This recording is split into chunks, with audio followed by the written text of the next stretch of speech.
Osman Karatekin was only a boy when his father died thousands of kilometers away in Korea.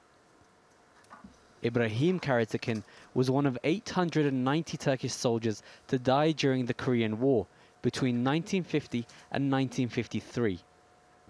But Ibrahim's body was never found. I went twice with my friend Yusuf to South Korea. He's also the son of a Turkish martyr. But his father has a grave, and he could pray at his father's grave. I know that everyone has to die one day, but my sadness and pain are because my father doesn't have a grave.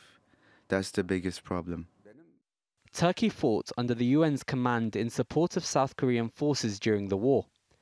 It eventually led to two states, North Korea and South Korea. The bodies of almost 500 Turkish soldiers killed in action are missing, most of them believed to be somewhere in the north. Now, the hope is that a possible deal between the United States and North Korea may eventually lead to the bodies being returned.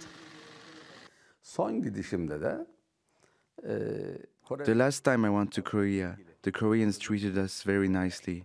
The Korean minister promised he would find my father's body. There's still gratitude in South Korea for the role Turkish troops played during the war. Osman Ekin was one of the 15,000 Turkish soldiers to serve on the Korean Peninsula. He says he still feels joining the war was the right choice.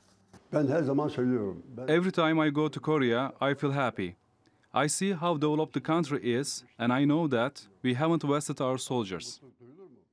The hope is that now, with North Korea and the United States talking, some sort of humanitarian gestures may be on the cards, including the return of the Turkish soldiers who fell in Korea all those years ago. Abubakr al Shamahi, TRT World.